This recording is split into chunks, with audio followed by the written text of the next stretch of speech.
35 বছর ধরে কাজ করছে, তাও বলছে যে সবে শুরু, মানে এখনো 35 বছর ধরে কাজ করার পরে শুরু, অর্থাৎ এটা কোনো শেষ হবে না, অর্থাৎ এই কাজটা চলতে থাকবে। এবং সেই জন্য আমরা ধন্যবাদ জানাচ্ছি দেবকন্যা সেন এবং তার পরিবারকে, এবং আমাদের বাংলাদেশের এই পরিবারকে, পড়ুয়া পরিবারকে, এবং অমরেন্দ্র বাবুকে বিশেষ করে ধন্যবাদ জানাচ্ছি, আমাদের অংশুমান ভৌমিক মহাশয়কে। উনি যে এসছেন, শুনতে এসছেন, এরকম শ্রোতা প্রায় খুঁজে পাওয়া যায় না, সবাই পড়তে আসেন, শুনতে আসে না। হ্যাঁ, সেই জন্য চিত্তদাস মুখোপাধ্যায়কে তো অবশ্যই আমরা ধন্যবাদ জানাচ্ছি, তিনি আমাদের সব রকম সঙ্গে ছিলেন। আর সভাপতিকে ধন্যবাদ দেবো না, ধন্যবাদ আমাদেরই ধন্যবাদ দেবেন।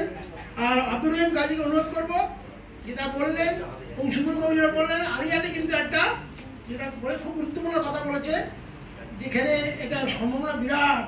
আপনি ডিন হিসাবে আপনার ক্ষমতা প্রয়োগ করুন, তাহলে আমাদের এই কাজটা আরো বৃদ্ধি পাবে। ধন্যবাদ। আর দেবকন্যা এবারে আপনি অভিযোগ বলবেন কি?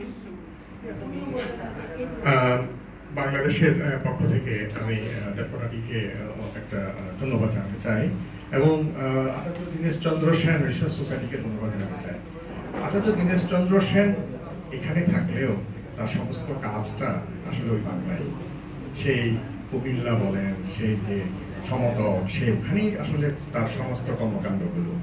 দাদা বললেন, দাদা অনেক কিছুই বললেন, অনার্যদের ভাষা বললেন। আসলে অনার্যরে আমরা আসলে অনার্যই বলবো, মানে আমরা অনার্যই।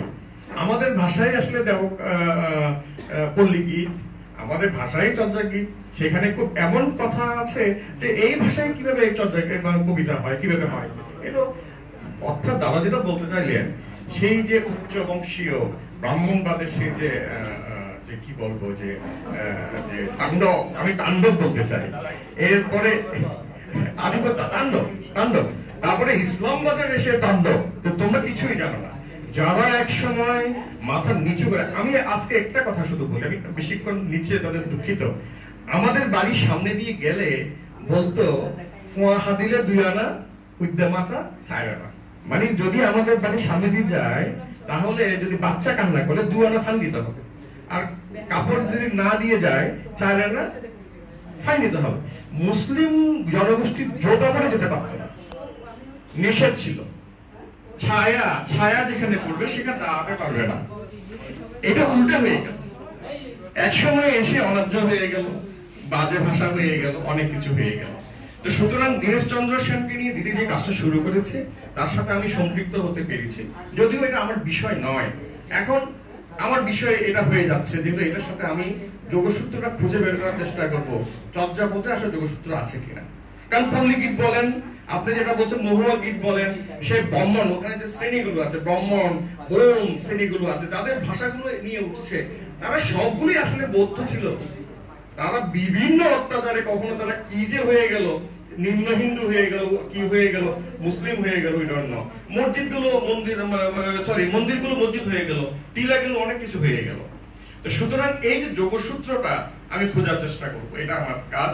এবং এটার জন্য যে দিদি যে উদ্যোগটা নিল, আমি মনে করব এই 5 মাস আমাদের দেশের জন্য, আমার জন্য, আমাদের খুবই গুরুত্বপূর্ণ। 7ই মার্চ এক মহান কবি দীপ্ত পায়ে এসে দাঁড়ালো একটি মঞ্চে। তিনি একটি গীত বলেন, তিনি একটা গীত রচনা করলেন, তিনি দীপ্ত কণ্ঠে বললেন। সেই দীপ্ত কণ্ঠের উপর একটা আখ্যান রচিত হলো, সৃষ্টি হলো একটা জাতির। তিনি হচ্ছেন আমাদের জাতির পিতা বঙ্গবন্ধু শেখ মুজিবুর রহমান। এবং সেই 7ই মার্চের ডাকের উপর এবং এই ভারতের সেই পাশে দাঁড়ানোর উপরেই আজকে বাংলাদেশ আর ভারত। আমি সবসময় আমি দিদিকে সেদিন বলছি যে ভারতবর্ষ কি পিতৃভূমি না মাতৃভূমি? কেন এটা আপনারা মাতৃভূমি বলেন? আমি অনেক জায়গায় বিতর্ক করি, এটা আসলে পিতৃভূমি। আমাদের এখানে বীররা আছে, সে বীর রাজারা আছে, সেটা তুলে ধরিনি কখনো। সুতরাং এই যে যোগসূত্র হলো, দিদিকে আমি আমন্ত্রণ জানিয়েছি চট্টগ্রামকে বাদ দিলে হবে না। আপনি ময়মনসিংহ বলছেন, আসলে কুমিল্লা যেতে হবে, সমতট যেতে হবে, হলিকেশ্বর যেতে হবে, সেই ঝিটিকা বন্দর যেতে হবে, না হলে থাকবে না। কারণ এগুলো সব বিতাড়িত হয়ে ওখানেই গিয়ে আশ্রয় নিয়েছে পার্বত্য অঞ্চলে। সেই ভাষাগুলো আমি আপনাদেরকে মিলগুলো খুঁজে বের করে দেব, আমার এটা থাকলো। দিদিকে আমি চট্টগ্রামে আমন্ত্রণ জানাচ্ছি। এইখানে যারা আজকে বক্তব্য দিয়ে গেলেন, আমি তাদেরকে এটাই বলতে চাইবো যে এই যে যেটা দিদি বললেন, এখন চলে গেছেন উনি, যে আসলে ঠিক তো যে 22টি অনুবাদের কথা, ভাষায় অনুবাদের কথা বলে গেল, সেগুলো হারিয়ে যাচ্ছে। হারাতে হারাতে আমরা তো সবই হারিয়ে ফেলছি। আসলে কি আমরা এক সময় বৌদ্ধ দর্শন ছিল, তারপরে ব্রাহ্মণ আবার আসলো, মুসলিম আসলো, এসে নালন্দা ধ্বংস করে দিল। তাহলে কি আস্তে আস্তে কি দীনেশচন্দ্র, রবীন্দ্রনাথ ধ্বংস হয়ে যাচ্ছে? বর্তমানে আধুনিক গানের প্রভাবে কি রবীন্দ্রসঙ্গীত আমরা শুনতে আর চাইছি না? আমরা কি দীনেশচন্দ্রের কথা বলতে চাইছি না? আমরা সেই পল্লী গীত, আপনারা অবাক হবেন, এখনো পর্যন্ত চট্টগ্রামে ও বিভিন্ন অনুষ্ঠানে কীর্তন হয়। কীর্তন মানে কি? এই তো ধারাবাহিকতা। আমি এখানে প্রশ্ন করব যে ভারতে যে ভারতবর্ষের মধ্যে, আমি সবসময় একটা প্রশ্ন করেছি যে ভারতবর্ষে আমি যেটা পিতৃভূমি বলছি, যে ঐতিহ্য ছিল, যে শিক্ষা ছিল, যে দর্শন ছিল, যে জ্যোতিষশাস্ত্র ছিল, অঙ্ক ছিল, কোথায় হারিয়ে গেল? কেন হারিয়ে যাচ্ছে? হারিয়ে যাচ্ছে আসলে আমরাই হারিয়ে দিচ্ছি। আমরা ওই যে বললাম, আমরা ব্রিটিশ হচ্ছি, আমরা ইংরেজ হচ্ছি।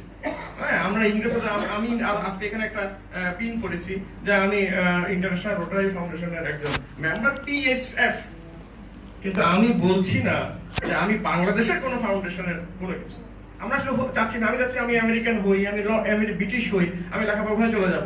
বাংলার এই সংস্কৃতি, কলিগীত, অনার্যদের ভাষা, যে ভাষাটা কারা সাধারণ জনগণ উচ্চারণ করত, যে ভাষাটা কীর্তনের আকারে এখনো বলা হয়, সে ভাষা যতক্ষণ আমরা শুনতে পারবো না, শিখতে পারবো না, বাংলা সাহিত্য বলেন আর যে সাহিত্য বলেন, কোনো আর মূল্য নাই।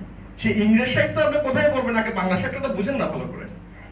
বলছে ফর্সা, গায়ের রং ফর্সা কেন বলছেন? সেটাকে তো বাংলায় কিছু একটা বলা হতো। সেই শব্দগুলো হারিয়ে যাচ্ছে। আমরা আগে প্রেম পত্র লিখতাম, আমি জানি না কেউ প্রেম করেছে, এখানে আমার মা আছে, মার সামনে বলছে। এখন তো প্রেম পত্র লেখাও ছেড়ে দিচ্ছে, টুকটাক কি লেখে। মানে ইংরেজি হতে হতে আমরা সেই দাসত্ব, অর্থাৎ অবাক লাগে আমার থেকে যে একটি কোম্পানি একটি ভারতবর্ষকে শাসন শোষণ করে গেছে। কেন? আমাদের কারণে। আজকে আমাদের সাহিত্য ধ্বংস হয়ে যাচ্ছে, কারণ আমাদের আর পল্লীগীত ভালো লাগে না। আমরা ইংরেজি সাহিত্য নিয়ে বেশি পড়তে চাই, আমরা বেশি আগ্রহ বোধ করি, বেশি কিছু বোধ করি যদি আমি অন্য সাহিত্য জানি, আমি ফ্রান্স ল্যাঙ্গুয়েজ জানি, অমুক জানি, আমি খুব আত্মতৃপ্তি পাই। কিন্তু আমাদেরকে আসলে আমাদের গোড়ায় ফিরে যেতে হবে। সুতরাং আমি সবাইকে ধন্যবাদ জানাচ্ছি এবং আমি আমার এই বক্তব্য শেষ করছি। সবাইকে অশেষ ধন্যবাদ।